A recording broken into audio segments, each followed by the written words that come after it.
how did you become interested in aviation? Oh, it all goes back to my youth. As a youngster, my father was in the army. He was a sergeant in the artillery. We moved around a lot, and we were in Malaya at the time. And quite close to our house used to be a landing strip, and helicopters used to come in, Scout, Belvedere, Whirlwind, those kind of things. And I used to watch them as a school kid and be fascinated by them. And then when he left the army, and when he retired, we moved to Cheshire, the Wirral, and I went to school there, and I discovered the Air Cadets. And this thing about flying had stuck with me, and the Air Cadets sounded like a really good thing to do. So I joined the Air Cadets, and it was fantastic fun. It was to do with aeroplanes. I learned a lot about aeroplanes, and I actually got to go flying. And by the time I was 15, I applied for my gliding scholarship and was successful. So I went and did a gliding course, and going solo in a glider was just absolutely fantastic. And that led on to a wish to fly, become a pilot. And so when I got to 17, I applied for a flying scholarship, and I won that as well. So I ended up getting a private pilot's license. And that was the start of so by the time I was 17, I was well and truly into aviation, and I had this ambition then to make it a career. So whilst all my friends, I couldn't drive, I didn't have a driving license, but while all my friends were bragging in sixth form that they all had driving licenses and things, oh wow, I've got a pilot's license. What was your first flying experience? If we just count flying out to Malaya in the back of a Britannia, I think it was, my first real flying experience was as an air cadet, air experience flying in Chipmunks. So what year did you join the RAF? I joined the Air Force in 1980, in January 1980. I joined from Liverpool, from the Careers Information Office there. As I mentioned, I'd already had a flying scholarship, and it was the next step really to go flying. I wanted to be a pilot, and the only option I had that gave me that opportunity in terms of finance, because I couldn't afford to pay for my own licenses and things. If I wanted to go into the commercial world, then it was going to cost a fortune, and we didn't have any money. So I looked at military options. I looked at the Navy, and they said, yeah, great, you can come and fly helicopters, but you also have to work with boats. And the Army said, yeah, you can come and fly helicopters, but first of all you have to work with tanks or whatever. And the Air Force said, yeah, you can come and fly, and you can fly aeroplanes. So that sounded the best option for me. So that's why I joined the Air Force. And I joined in 1980. Did you have a specific type and role you wanted? Yes, as a pilot I wanted to fly helicopters because that had been my fascination as a youngster. That was the attraction. I enjoyed flying fixed wing with my pilot's license, but I actually thought I was going to be flying helicopters when I joined the Air Force. Little did I know. When did your training start, and what did it entail? My training started fairly shortly afterwards. I did Cranwell for officer training from January 83 to May 80, and fairly soon after that I went up to Linton-on-News to fly the Jet Provost Mark III, and it was a little bit of a trial. I think it had been running a while, but they used to take people through Chipmunks at Swinderby for flying selection, so people had military experience, but because I already had a pilot's license I went straight onto the Jet Provost, which was probably a little bit of a downfall for me, as we'll come on to shortly. So I started on the JP3 at Linton-on-News in it's been about June, July 1980, and by the time I got to the end of the year they were advising me that I might want to consider a different career, which was a great shame. Yeah. So can you tell us a bit about your jet provost experience? Yeah, well, to start with, it wasn't very good. I loved flying the jet provost. It was a jet, and actually you go solo as a 19-year-old or whatever, to be up in a jet-powered aircraft on your own was fantastic. So I did get to go solo a few times, but then they decided that my learning wasn't keeping up with the pace that they wanted or expected. If there was more money available, then I could have probably cracked it, but there wasn't. And in those days, it was kind of a harsh world. It was, sorry, you're out of here, gone. A little bit different to today. They do their best to try and keep you in and give you follow-up packages and things. So I was absolutely gutted that my career as a pilot was coming to an end, but they offered me navigator, and I hadn't considered navigator as an option really when I joined, so I had to think about that.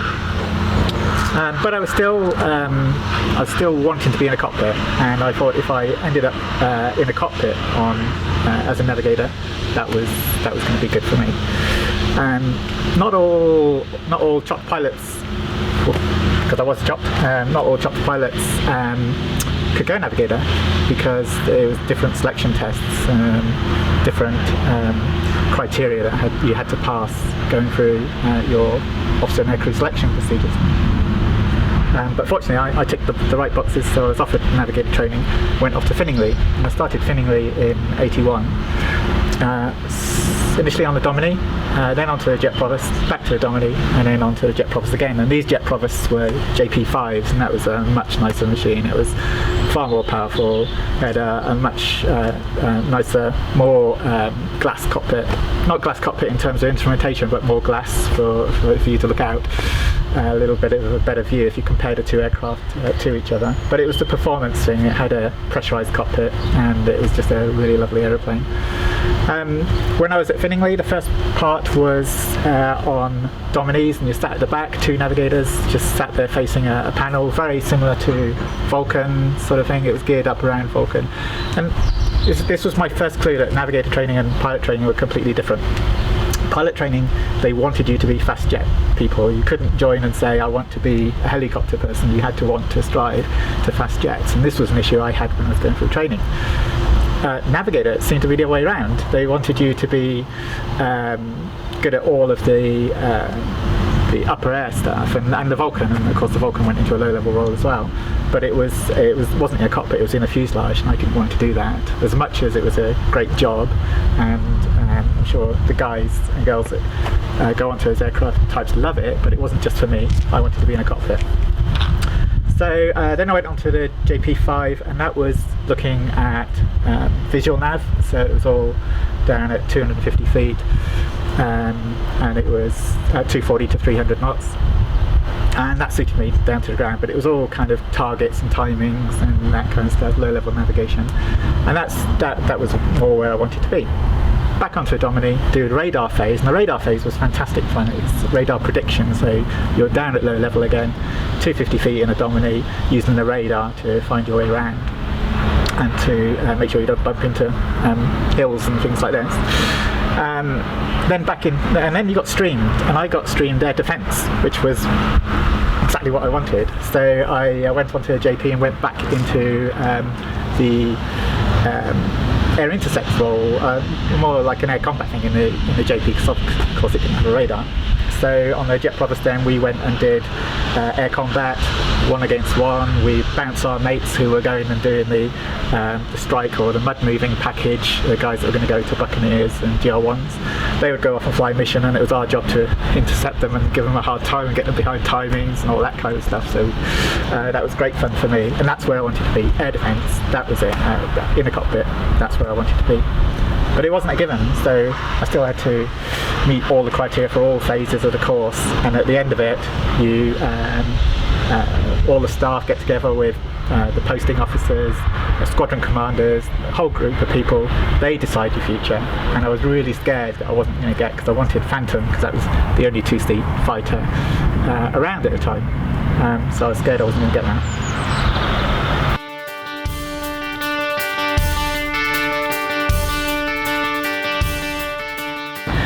Well, at the end of the course, we all had to go to the bar, and each course has a different way of learning what aircraft you're going to go and fly. And for my course, it was decided that the aircraft that you're going to be posted to was at the bottom of a glass of beer. So you had to drink this beer, and when you got down to the bottom of it, there was the aircraft that you're going to go and fly. And I was the last person to go up there, and there was we'd already been told there was a Canberra slot, and all the other places had gone, and one of my friends had gone Buccaneers, and another friend had gone off to Phantoms. And so I kind of resigned myself to the fact I was going to Canberra.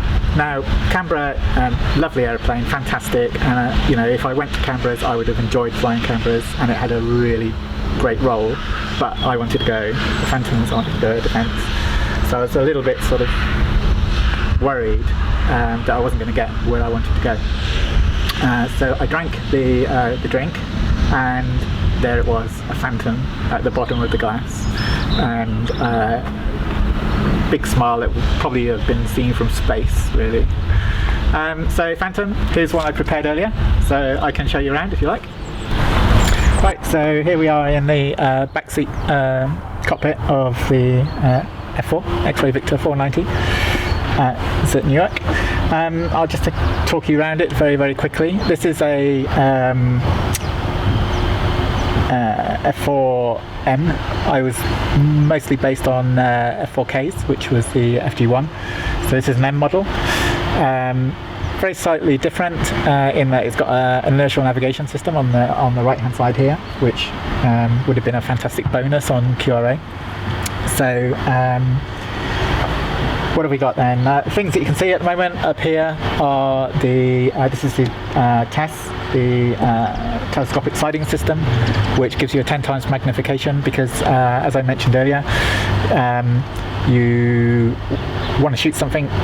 If you've got an aircraft with missiles that go a long way and they're going to be radar guided, then it's pointless having to get really, really close to an enemy to use them. So you want to see as quickly as possible. Now, in the days of the Cold War, it was easy because anything that was heading east to west at high speeds during the time of war, unless it was squawking friendly, or unless it had been identified as friendly fighters coming back maybe, or whatever, by an air defence unit. If it was not one of ours, then it was going to get shot head on. So you would lose a sky flash for that. However, sometimes if you're not sure and you want to see what it is, the only way you can really do that, especially in those days, was visually. And so the first person to see has an advantage, has a little bit of an advantage. So this was brought in probably mid-80s, and its simple sighting system was on a tank before it ended up on a Mach 2 airplane. And all it enabled me was to lock to a target with the radar. The pilot could manoeuvre a dot to put it into the bore sight of the aircraft, and then I could look through here and hopefully see what it was. And as soon as I could identify it as friendly or foe, then we could shoot. Obviously, if it's a foe, you don't want to shoot if it's friendly. So that's what that is. Then on the top of here, this was a chaff and flare system for protecting countermeasures, protecting ourselves. You could set up various profiles for how many flares you want to go out with, what sequencing, and all of that. And then it was released. There's another button there. There's a button here. I would release the flares in the back. More often than that, only ever saw those in the Falklands. We didn't really carry them on QRA, really. And then we've got flight instruments, very basic flight instruments, so an altimeter, attitude indicator, an airspeed, a Mach meter, and a heading reference system along the top. Very, very few cautions up here, so if there's a problem with the aircraft and it gives you a caution, most of them are in the front, but you get a few of the more important ones in the back here as well, and there's a master caution also as well. Eject. There's an eject light there, so if he doesn't like my banter anymore and presses that button, then I have to eject, so that's quite bad. In the Phantom there was no command eject system, so the standard procedure, especially at low level, was if there was no time to do anything, any kind of warning, the front seat just ejected. So you're sitting here and the front seat canopy comes up, the guy goes out, gets very windy, all of a sudden that's a good cue to be leaving the aeroplane yourself, so then you would eject. There's no command eject. Normally the standard was for the back seater to eject first, because obviously he's flying the aeroplane, so the back would go, and also that would get rid of the canopy out of the way, because if he went and I went at the same time, I would be hit by a canopy and that would be bad. So it's kind of SOPs but coordinated if you needed to leave the aircraft at all. The main part of the aeroplane though, for me as navigator, apart from looking out, was the radar here system. So we can have a look at that in a short while. Down the left hand side we've got all the radar controls, right hand side we've got screen, and that would normally come up and you would be able to see it, no, it would be up here, and then I'd be trying to protect it from the sun because it was very difficult to see the display in bright suns, and some guys made little devices to go on top to keep the sun off, but, and then there's a controller here, so with that controller I could do various functions with the radar. Fantastic radar, pulse Doppler as I said, look down, shoot down, very very good radar. In its day there's radars around clearly now that surpass it, but then that's the digital age, so you would expect nothing less. The inertial navigation system down that side, and then down this side really is the communications, the TACAN, the HF radio, which again, HF radio was only fitted to the FDR2s, the mic model, not to the Ks, which is a bit bizarre because we were tended to do all the long range away from anybody. Sometimes, usually you had radio contact with somebody, but not all the time. So especially if you went low level, right out in the Iceland Faroes area, you wouldn't be able to speak to anybody. So it would have been nice to have an HF maybe. TACAN was good for beacons out to about 186 miles outside that much use, but you could also use it for an air-to-air mode, so you could get distance from a wingman or a tanker, more importantly, see how far away your tanker is and look at the fuel and go, yeah, we've got enough. And that's pretty much it really. The ejection seat, never had to use it, thankfully. A couple of occasions where it came close, but not had to use it. You dialed your weight in, I can show you that shortly, and then you're attached to the ejection seat with a PEC, personal equipment connector, which had your G suit, air supply, and your oxygen supply, and your intercom, and all that kind of stuff.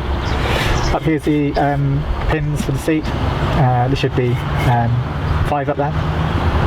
Hopefully, it's just a reminder so that if you get airborne and you look around and there's a gap, then there's a pin in the seat. That's bad, because it means the seat probably won't work if you need to use it.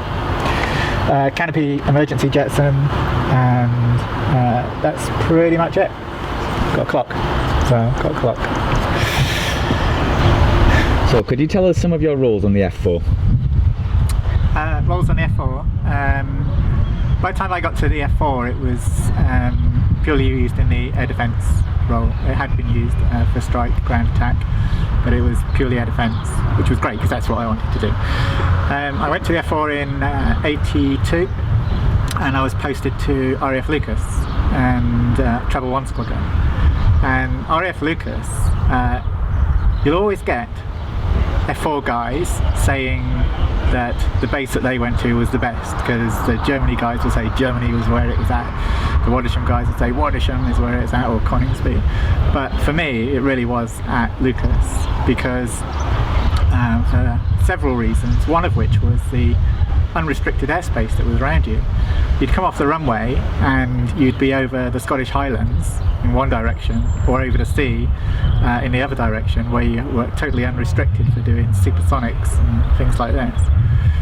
So you could exploit the whole role of the aircraft from low level up to high flying targets, really high flyers, supersonics. You could do the works, but also you had the benefit of QRA, and Northern QRA was very active, certainly when I was fortunate enough to be on the aircraft. So the role up at Lucas was part of Northern QRA, so we had that commitment, and outside of that it was training. And of course the Cold War was on, so all of the training was designed around what you would do for real in your real role, which was air defence. And the air defence role is kind of sea shadow simplified terms, see, shadow, shoot. So you'd be launched to either go and find out what something was, so a radar station, the UK Air Defence ground environment would pick up something, they would scramble a fighter to go off and see what it was. And then once you identified it, then you would get instructions on what they wanted to do with it, whether they wanted it shot down, whether they wanted it shadowed to see what it was up to, whether they were just happy with knowing what it was, or whether they wanted you to shepherd it to an airfield or something, where if they wanted it to land because it violated airspace, etc. There's lots of reasons. So the main roles of the aircraft were therefore to get airborne, identify something, to shepherd it, to shadow it to see what it was up to, which was largely what we did with QRA, but also to shoot it down. And so the aircraft was always live armed, and for QRA anyway. And fighters were quite unique in that fighters, you made all of the switches as though you were going to pull the trigger and a missile was going to come off or the gun was going to fire. You did everything all the way through training. So your end result in intercepting an aircraft, and whether you engaged it or shadowed it or whatever, was exactly what you would do for real in war. The only difference is when you squeeze the trigger, a rocket would come off or the gun would shoot. So our day-to-day training was to hone those skills. And of course, with the Cold War, the main purpose of the fighter was air defence, and it was a long-range air defence interceptor, really. So it stood outside on the outer caps, and it was the first layer of defence for the United Kingdom. Behind that you had bloodhounds, and behind that you had rapiers, missile defensive systems, and you also had shorter range fighters like the Hawk. So the Phantom was the long range first line of defence for the United Kingdom during the Cold War. Could you tell us what it was like to first strap into an F-4? Yeah, it's pretty amazing, really. You walk out to the aircraft and come up the ladder, and you're already thinking, wow, this is a long way up. So it's an impression of size, but you only have to look at the Phantom to love it and see. It's a fantastic looking aeroplane, so walking out to it is the first impression. Is kind of, wow, I'm going to go flying on one of these, this is awesome.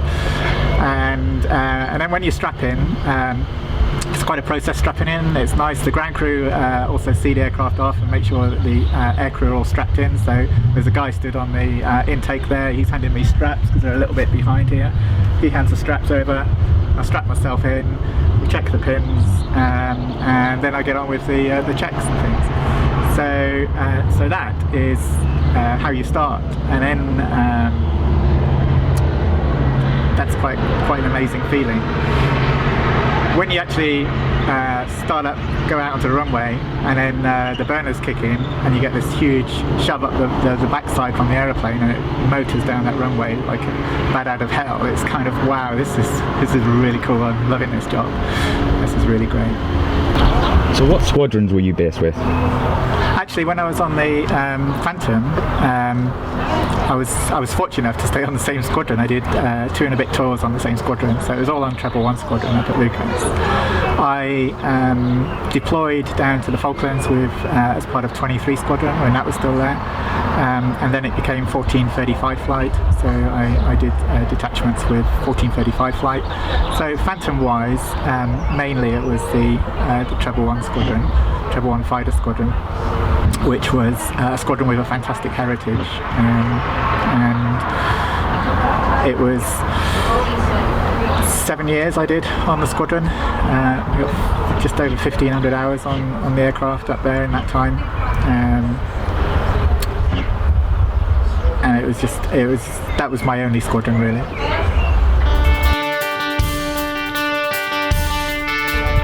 Did I ever intercept a bear? Yeah, thousands of them.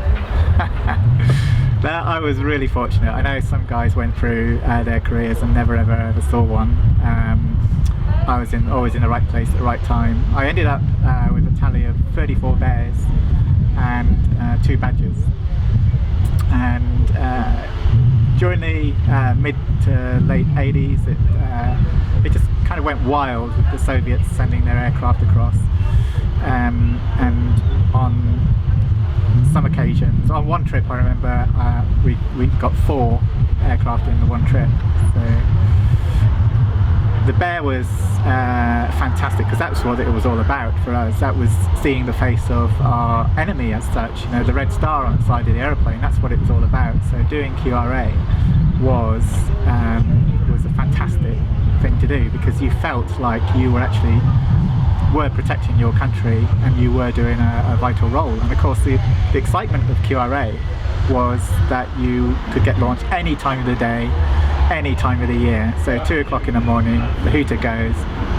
We had 2 aircraft ready to go immediately on RS-10, readiness state 10, and a third one that would come up in an hour, which we occasionally had to use. We had to use that. So what would normally happen is the hooter would go, you'd get scramble instructions, you'd run out to the aeroplane, both aircraft would start in case one had problems, but we'd only send one. The UK only ever sent one fighter, so you go up on your own in the middle of the night, completely unsupported, other than speaking to a radar station, a ground radar station. And your mate in the aircraft, that was the only support you had.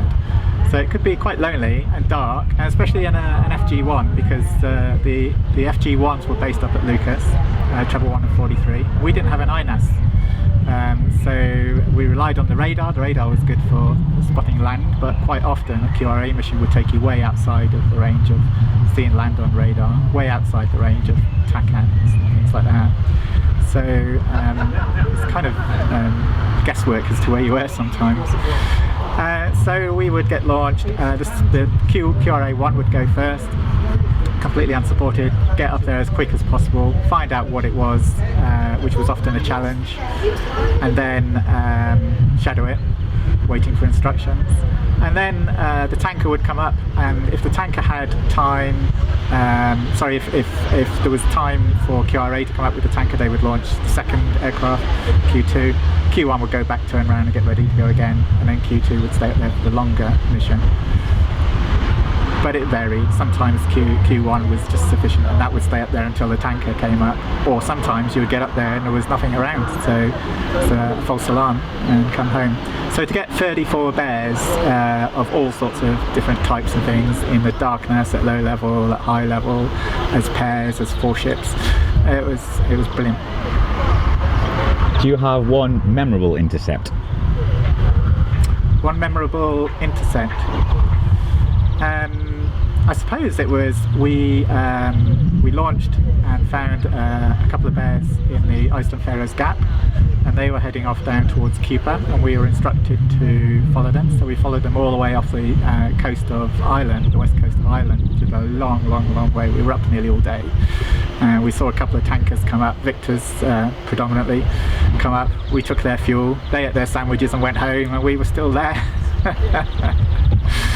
So long sortie, but it was good. But they were all memorable, especially at the time, because there was if the aircraft didn't get airborne within the 10 minutes allocated, questions were asked in the House of Parliament, because that was a national commitment. You had to have a fighter in the air within 10 minutes. Now that's a maximum. Often you would do it in way less than that, but it depended. For instance, if you were on the furthest runway, you had 1.5 miles to taxi. So, if you're getting launched at 2 o'clock in the morning, by the time you've got your kit on, started the aircraft up, taxied 1.5 miles, and got airborne, that's cutting into your 10 minutes. But generally, guys did it a lot quicker than 10.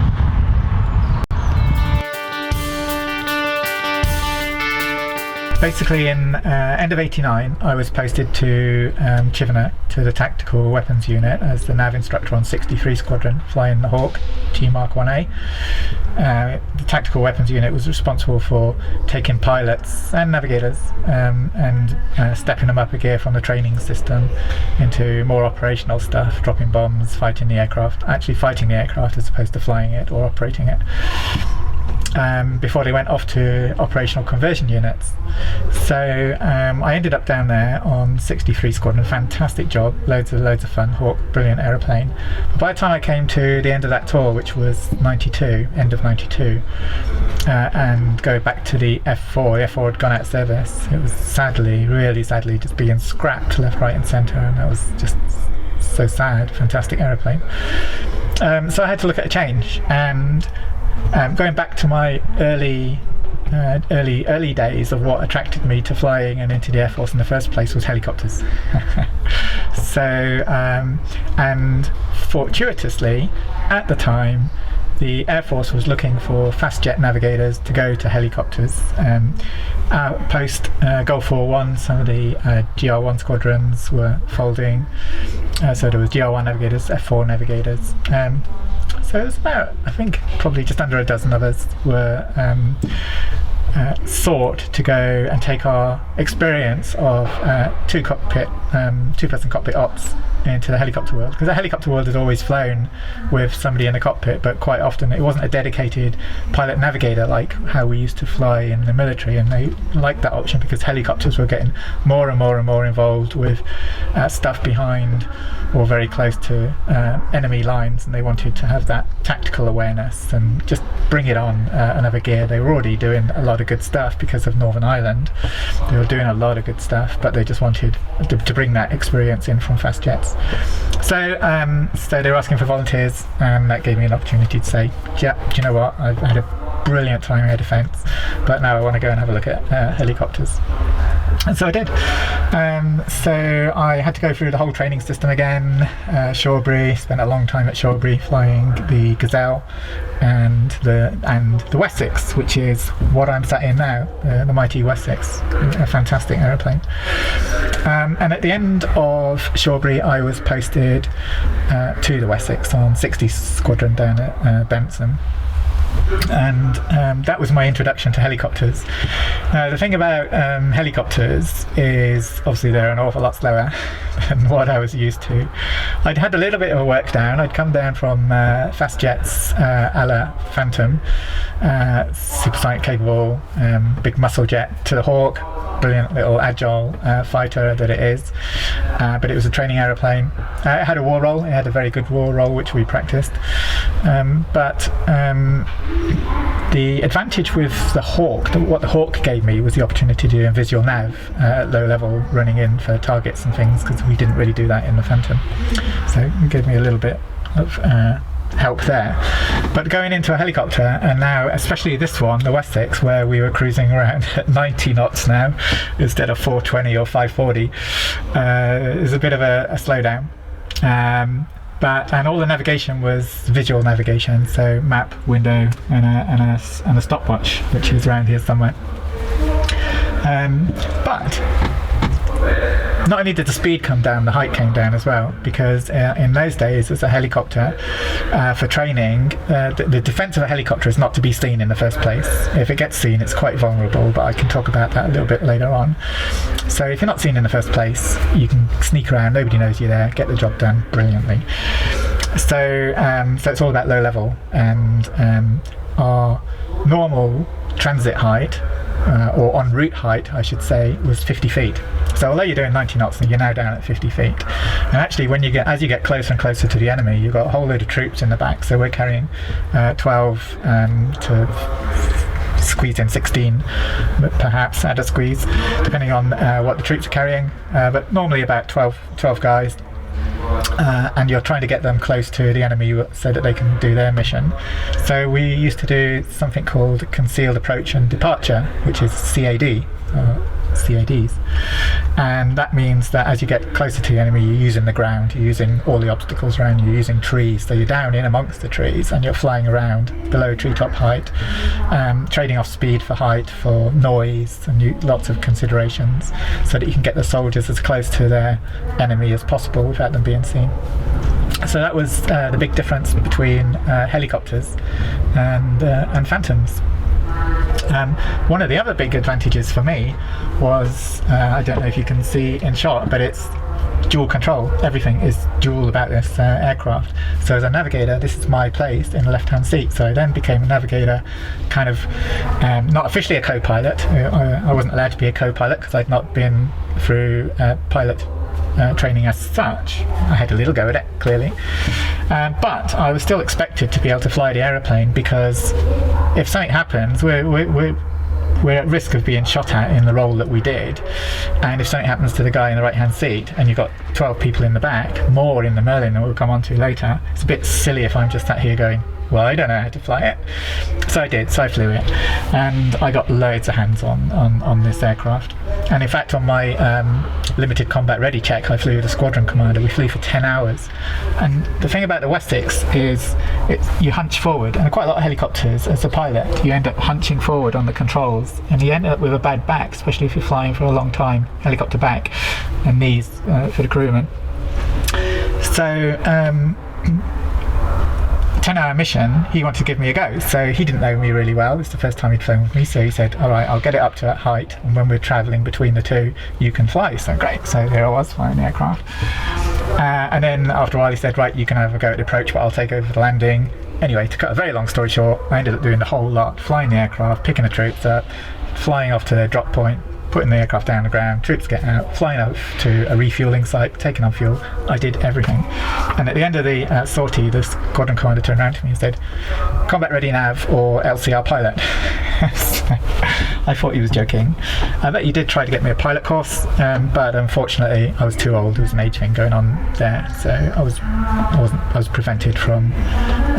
What I joined it would have been fantastic, because it would have been a circuitous route around getting what I wanted to do when I joined the Air Force in the first place, which was to fly helicopters, and to do that would have been brilliant.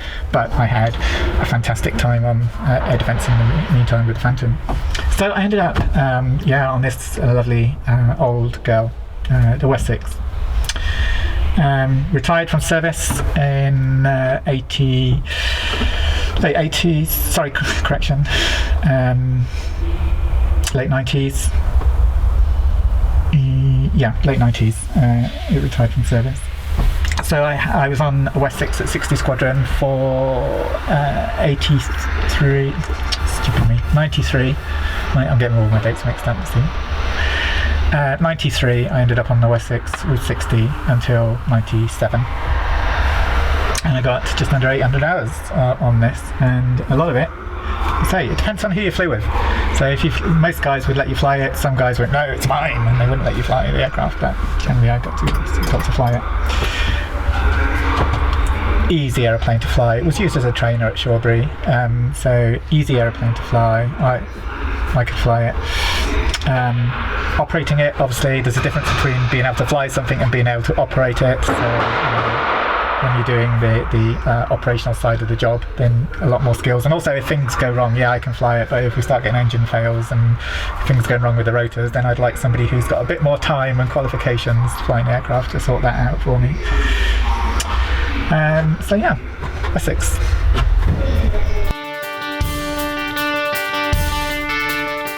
So you then moved on to the Merlin. How did this become about, and what were your roles? Okay, Merlin. I have a habit of going onto aeroplanes and they end up out of service. So the Wessex was coming to the end of its life in the late 90s. And so my squadron was running down again. And there was a new kid on the block, the Merlin, but it wasn't in service at that point. But they wanted Aircrew to go and help onto an organisation called RUITU. Now RUITU had only just formed, Rotary Wing Operational Evaluation and Training Unit, and this was trials flight, basically, looking after all the new equipment coming onto aircraft and making sure that what we had did the job. Everything from what you wore as flying clothing through to what the aircraft used for countermeasures and how it was operated, and all the tactics and all that kind of stuff. And in 91st, since I got onto helicopters, they respected my fast jet experience and they wanted me to teach them tactics and things. So I had to qualify on helicopters to do that. So I went off and did a helicopter tactics course, which was a whole load of fun with Chinooks and Wessex. These days it now includes Army Air Corps and Navy aircraft crews and types as well. And as part of this course you learn how to fly the aircraft tactically, but also to teach tactics. And your tactics include how to avoid ground-based air defence units and how to avoid fighters. So we ended up doing fights against F-4s and things like that. So now I was on the receiving end, now as a target, as opposed to being the hunter, which was a bit of a turnaround. As the Wessex came to the end of its service, they were looking for somebody to go onto this unit to help introduce the Merlin into service. This was an AgustaWestland joint project, and so I was really fortunate to be the first person to be posted onto this unit, because it was only forming as I joined it. It moved to me at Benson, so the organisation formed at Benson. I was already there, so they came up to me, renamed, it used to be Tactics and Trials Flight, renamed, rebadged, and I became the Merlin SME, and I was joined by a pilot, Tony, and eventually a crewman, Dave, and between the three of us we were responsible for liaising with Westlands, because the aircraft hadn't been built, it was still being built, so liaising with Westlands and seeing what equipment they were going to fit to it, and where that equipment was going to go, and how it was going to be used, and if it was practical to be used in that way, all this kind of stuff. So I was on the Merlin actually for a couple of years before it actually came into service, and it was quite an honour to be involved in it right at the very, very start.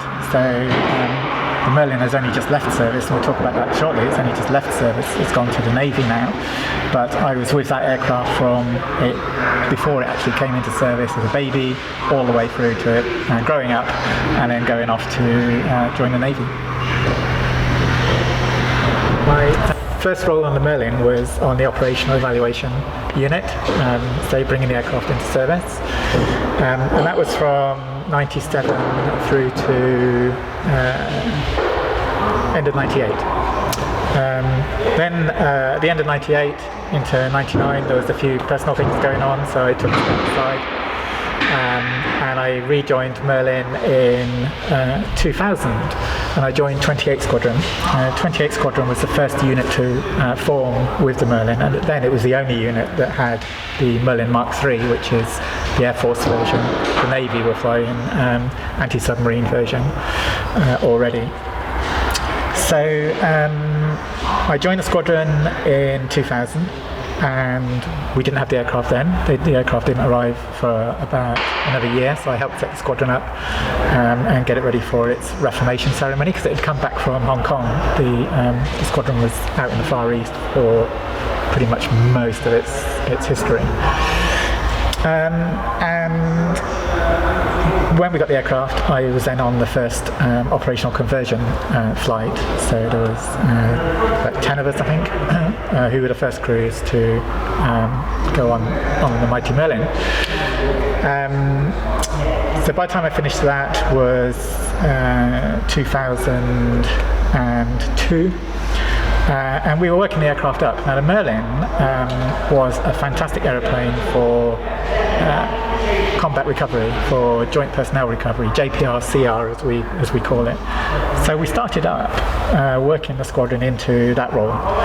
So it was going to go out and recover downed aircrew, fast jet guys that were brought down behind enemy lines. The Merlin was fantastic for it. It was long range, had very long legs, very fast, had loads of good nav systems on it, had a forward-looking infrared turret on it. It had air-to-air refueling capability, all sorts of things that made it a perfect long-range aircraft. Unfortunately, the Merlin was stumped by the fact that war changed completely. We went from the Cold War, which is where the aircraft was designed, into fighting terrorism and counterinsurgency and all that kind of stuff, which we'd been doing with the Wessex before in Northern Ireland, but this was obviously following 9/11. Everybody's lives changed forever, and the role of the Merlin, and indeed all of the UK forces, role changed. So we had to get out of the mindset of fighting the Warsaw Pact kind of fight and get into a different world, and that's what the Merlin was born into. So we worked up with the JPR. We had RAF regiment guys attached to the squadron, and they were the ground extraction force, and we did a lot of training for that, but then it was removed because it's a 24-seat troop helicopter, and you don't want it sat on standby doing an equivalent of a QRA type thing, sat on standby all day not being moved when we haven't got enough helicopters ready for moving troops. So that was all kind of folded overnight, and it went back to being doing the same role as all battlefield helicopters were doing. Same as the Chinook, same as the Puma, same as the Wessex.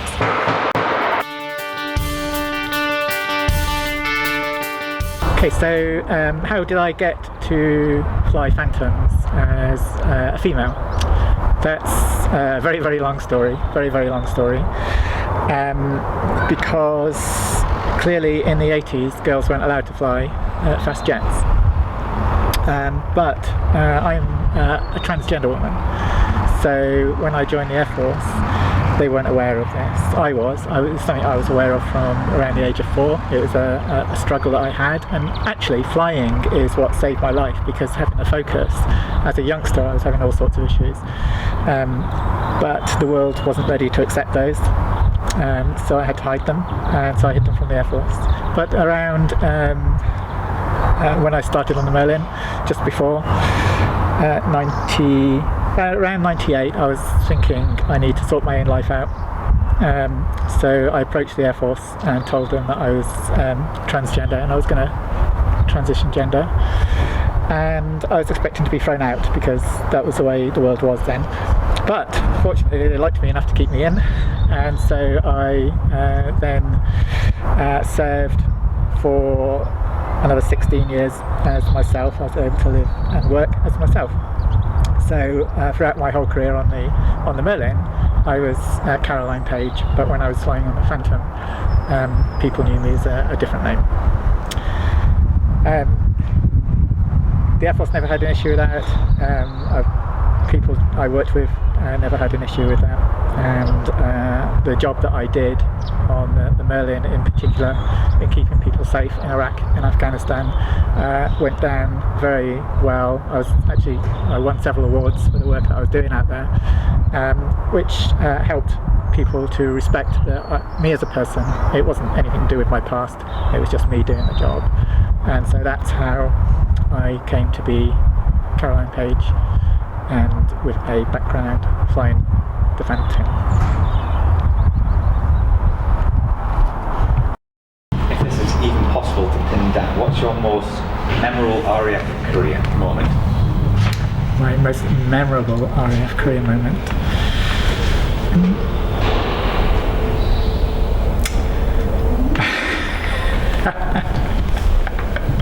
There's so many of them, it's trying to pick one. I mean, actually going fast jets from nav training was brilliant, because I felt really down not having been able to progress through pilot training.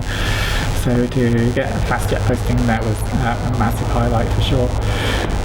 Flying the Wessex and flying the Merlin as well, actually hands-on flying always gave me a big smile, so those two things were big factors. But I'd say the most enjoyable thing about my career flying was that apart from 18 months, it was all flying. I was in the Air Force for 35 years, and there was an 18-month gap where I went off to sort myself out. I was still working in the Air Force, where I was on a ground tour at a headquarters. Outside that 18 months, all of my Air Force career was flying, involved with flying. So I got over 5,000 hours, and I flew on 18 different operations in that time. So the fact that I stayed flying throughout the whole career, that is probably the biggest. Do you ever go to air shows? Yeah, I do. I haven't been to one for a couple of years.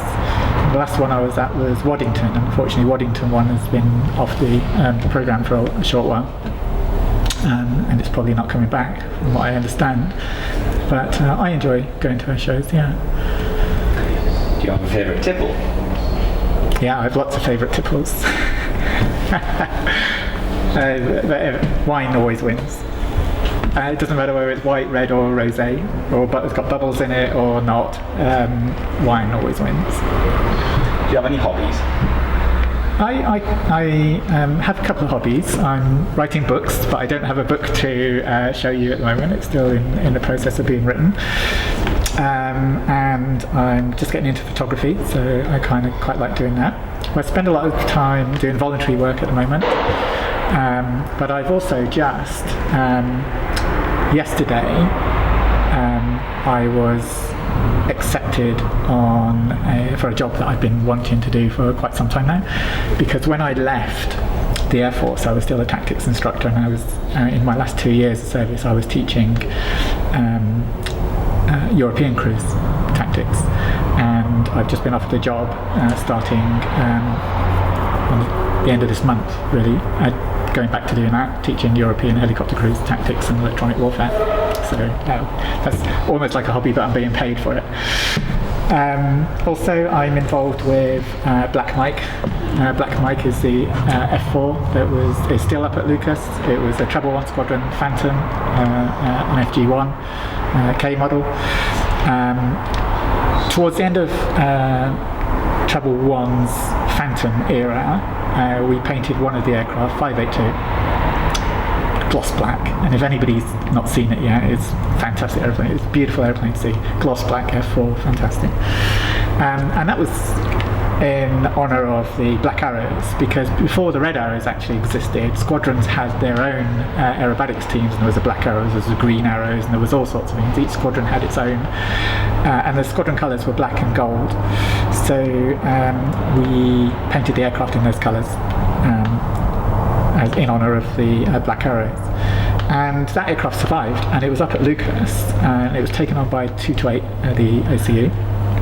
And it was rolled out at air shows and things. It doesn't fly anymore now, unfortunately, but it's got everything in it, all engines and everything, ready to go. And it's just been bought to try and save it, because once Lucas closed, then there was a fear that it was going to end up on the scrap heap like all the others. So it's just been bought, and there's a group. It's been provided by GJD, but there's the British Phantom.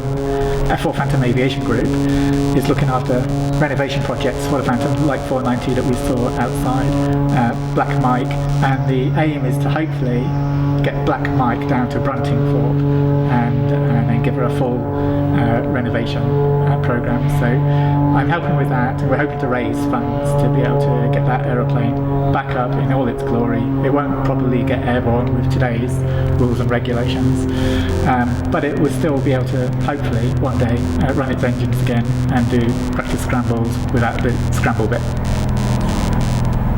And finally, do you ever get sick of talking about aviation? Yeah, so anyway, what do you want to know? Do I ever get sick of talking? No, I don't think anybody that's involved with aviation ever does. I could never see myself getting sick of talking about aviation. I can talk for a few more hours if you wish.